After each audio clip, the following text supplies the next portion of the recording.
Welcome back दोस्तों, मैं हूं विक्रम और इस ट्यूटोरियल में हम सीखेंगे कि पेज का डिवीज़न कैसे करते हैं। क्योंकि हमारे पास टोटली 15 नेम्स है, ठीक है।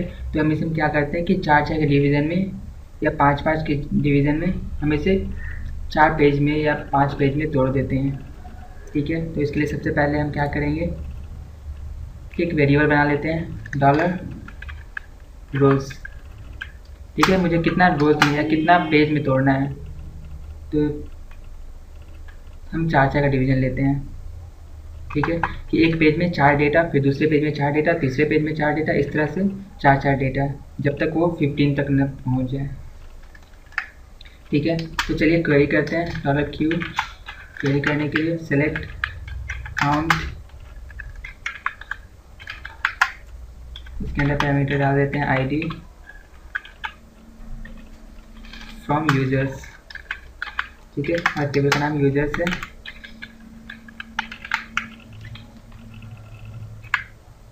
ये काउंट फंक्शन क्या करता है? काउंट फंक्शन बेसिकली ये हमें सारा आईडी को डेटाबेस से काउंट करके हमें बता देता है कि टोटल कितना आईडी है, ठीक है।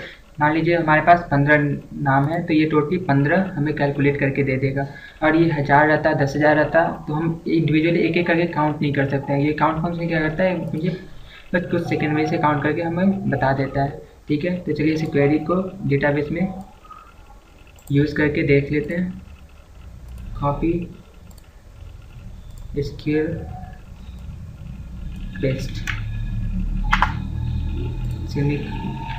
सेमीकोलन एंड गो, ठीक है। तो ये देखिए हमारे डेटाबेस में टोटली 15 आइटम्स है, मतलब 15 आईडी कॉलम है,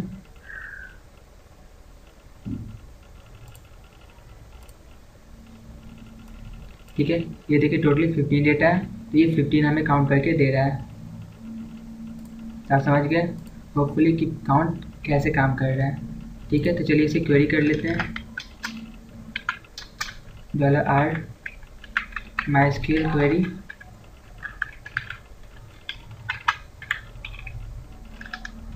और इसे $q दे देते हैं ताकि ये इसे क्वेरी करेगा, ठीक है। हो गया,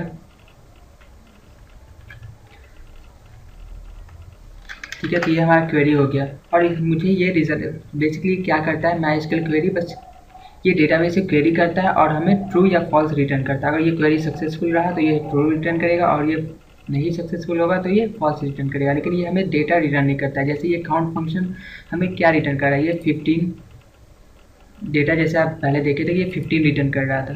तो ये हमें रिजल्ट इसमें स्टोर नहीं होगा, इसमें बस ट्रू या फॉल्स ये हमें बताएगा कि MySQL क्वेरी सिर्फ ट्रू या फॉल्स रिटर्न करता है, लेकिन हमें डेटा 15 काउंटिंग रिटर्न नहीं करना है। इसके लिए हमें इस डेटा को फेच करने के लिए हमें MySQL रिजल्ट का यूज़ करना होगा, ठीक है। तो चलिए इसे सेव कर लेते हैं, एक और वेरिएबल बनाते हैं $पेज MySQL रिजल्ट फंक्शन का यूज़ करेंगे, ठीक है। ये 2 पैरामीटर लेगा, वो सेकेंड या ये 2 पैरामीटर है। पहला $r जो क्वेरी हुआ है, और ये ज़ीरो क्यों? क्योंकि ये हमेशा फर्स्ट इंडेक्स से शुरू करता है। First index in the sense ये 0 से शुरू करेगा। हम यहाँ पे देख रहे हैं कि यहाँ पे 1 है, ये 2 है, ये 3 है, ये 4 है, ये नंबरिंग 1 से शुरू है। लेकिन MySQL क्या करता है, ये काउंटिंग हमेशा 0 से शुरू करता है। जैसे आप जानते हैं कि कंप्यूटर हमेशा 0 से काउंटिंग शुरू करता है, ठीक है। MySQL भी ठीक वैसा ही काम करता है, 0 से काउंटिंग करता है। इसलिए हम यहाँ पे 0 लिखेंगे कि ये फर्स्ट इंडेक्स से काउंट करेगा। तो चलिए इसे एको करके देख लेते हैं। होपफुली ये 15 रिटर्न करेगा, ठीक है। आप ये देख रहे हैं मैंने यहाँ पे ब्रेक का यूज़ नहीं किया, इसलिए इसे चिपक के आ रहा है, ठीक है। तो ये देखिए आप 15 यहाँ पे आ रहा है, मतलब ये कि ये काउंट फंक्शन काम कर रहा है MySQL रिजल्ट के साथ, ठीक है। तो ये देखिए हमारा टोटल डेटा 15 है, ठीक है। और हमें डिवीज़न चाहिए 4 नाम का। तो इसे कैसे करेंगे, तो इसे 15 डेटा को डिवाइडेड बाई 4, मतलब डिवाइडेड बाई रोज, ठीक है। तो ये हमें रिजल्ट पॉइंट्स में देगा, देखिए 3.75। क्योंकि ये 0.75 कोई एक पेज में तब्दील नहीं हो सकता है, इसलिए इसे हम क्या करेंगे, एक सीलिंग फंक्शन का यूज़ करके इसे अप टू द मार्क्स मतलब जिसे 4 बना देंगे, ठीक है। ये क्योंकि 4 पेज संभव है लेकिन 3.75 पेज डिवीजन संभव नहीं है, ठीक है। तो यहाँ पे हम सीलिंग फंक्शन का यूज़ करेंगे, CEIL, ये इनबिल्ट फंक्शन है। अगर ये 3.75 है तो इसे 4 बना देगा, ठीक है। चलिए इसे रन करके देखते हैं। और ये देखिए ये इसे 4 बना दिया है, ठीक है, ठीक है। नेक्स्ट अब ये देखते हैं कि हमें टोटल 4, अब ये एको का यहाँ पे जरूरत नहीं है क्योंकि हम इसे यूज़र को बताना नहीं चाहते हैं, क्योंकि ये सही नहीं रहेगा कि यूज़र जाने कि कितना डेटा हमारे पास डेटाबेस में पड़ा हुआ है, ठीक है। तो चलिए एक और वेरिएबल बनाते हैं, डॉलर, मैं इसे नाम $t दे देता हूँ, आप कुछ भी दे सकते हैं तो आपकी सुविधा अनुसार। और ये कंडीशनल ऑपरेटर है, ठीक है, मतलब यहाँ पे हम कंडीशन कुछ भी देंगे और ये ट्रू कंडीशन ट्रू रहेगा, ये बिल्कुल इफ एल्स की तरह है, ठीक है। अगर ये कंडीशन ट्रू है, सपोज 1 = 1, तो written first statement, else return second statement, ठीक है। जैसे आप यहाँ पे देखिए 1 = 1 तो return okay, else not okay, ठीक है। अगर ये कंडीशन अगर सही है तो ये पहला रिटर्न कर देगा, अगर नहीं तो ये दूसरा स्टेटमेंट रिटर्न करेगा। समझ गए आप कंडीशनर कैसे काम करता है,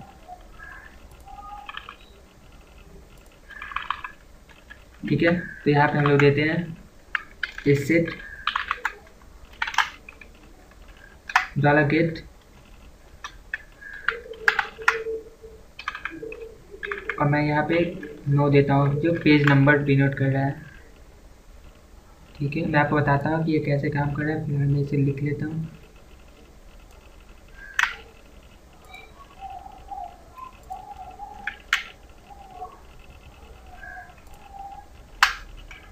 ठीक है, तो चलिए दोस्तों देखते हैं यहाँ पे मैंने क्या किया कि ये $get, होपफुली आप जानते हो कि $get या $post किस लिए यूज़ होता है।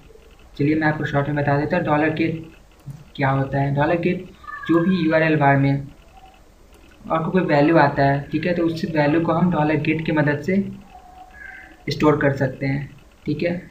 $get या $post एक ग्लोबल वेरिएबल होता है या ग्लोबल एरे होता है जिसमें वैल्यू स्टोर होता है, वो हम किसी भी पेज से एक्सेस कर सकते हैं, हो गया। और $post क्या होता है कि जब भी हम फॉर्म सबमिट करते हैं, ठीक है, तो $post की मदद से उसे हम फेच कर सकते हैं उस डेटा को। $get क्या होता है, ये लिमिटेड होता है और ये सिक्योर नहीं होता है, लेकिन $post हाईली सिक्योर होता है, ठीक है। उसके बारे में आप होपफुली जानते होंगे, ये बेसिक PHP कंस्ट्रक्ट है।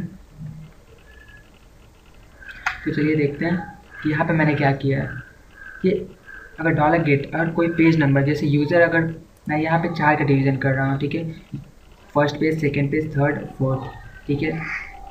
फिलहाल यहाँ पे कुछ नहीं है लेकिन मैं यहाँ पे दूंगा 1 2 3 4, ठीक है। अगर यूज़र 1 पे क्लिक करेगा तो यहाँ पे आ जाएगा 1, और 2 पे क्लिक करेगा तो 2। तो इस डेटा को मुझे फेच करने के लिए मुझे इस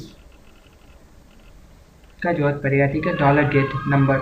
और ये नंबर अगर सेट है, ठीक है, मतलब यूज़र अगर किसी भी एक डिजिट पे क्लिक किया हुआ है, ठीक है, सपोज दैट 2, तो ये यहाँ पे URL बार में 2 आ जाएगा और ये यहाँ पे सेट है, इसका मतलब ये यूज़र बार में $t में 2 सेलेक्ट हो जाएगा। अगर यूज़र कुछ भी सिलेक्ट नहीं किया तो ये बाई डिफ़ॉल्ट हमेशा 1 रहेगा, और यूज़र कुछ भी सिलेक्ट नहीं करता तो बाई डिफ़ॉल्ट हमेशा फर्स्ट पेज उसे अपीयर होगा, हो गया। अगर आपको नहीं भी समझ में आ रहा तो कोई दिक्कत नहीं है, आप जैसे जैसे ट्यूटोरियल आगे बढ़ेगा आप अच्छे से समझ में आ जाएगा, ठीक है। चलिए देखते हैं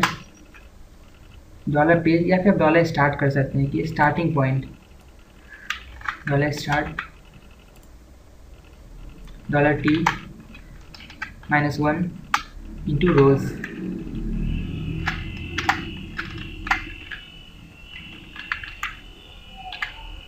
ठीक है। तो यहाँ पे देखिए मैं यहाँ क्यों लिख रहा हूँ ऐसे कि स्टार्ट में तो स्टार्टिंग पॉइंट, जैसे अगर पहला पेज में मैं डिवीज़न कर रहा हूँ 4 का, ठीक है, तो 0 1 2 3 4, सॉरी काउंटिंग में हम लोग हमेशा 1 से काउंट करते हैं, 1 2 3 4, ठीक है। तो पहला 4 डिवीज़न, मतलब ये रॉक तक 4 डिवीज़न है, मतलब ये पहला पेज होगा। दूसरे पेज में 4 से लेकर के 8 तक, तीसरे पेज में 8 से लेकर के 12 तक, फिर नेक्स्ट 16 24 इस तरीके से, ठीक है। तो ये स्टार्टिंग पॉइंट हमें बताएगा, ये हो गया। और ये क्वेरी बिल्कुल अधूरा है, इसे पूरा करने के लिए हम लोग क्या करते हैं, सिलेक्ट नेम फ्रॉम यूजर्स, ठीक है। और ये मुझे पता नहीं है अभी ये, इसलिए ये सारा डेटा हमें रिटर्न कर रहा है, ठीक है। तो इसे हम लिमिट कर देते हैं कि ये हमेशा फिक्स डेटा ही रिटर्न करे। इसके लिए हम लिमिट कीवर्ड यूज़ करते हैं, ये MySQL का इनबिल्ट कीवर्ड है लिमिट। और जैसे यहाँ पे फॉर एग्जांपल हम देते हैं लिमिट 1, 6, ठीक है। तो ये हमें 1 से 6 तक रिजल्ट रिटर्न करेगा। और ये देखिए 1 2 3 4 5 6, ठीक है। तो 1 से 6 तक रिटर्न किया डेटा। अगर हम इसे लिमिट 6,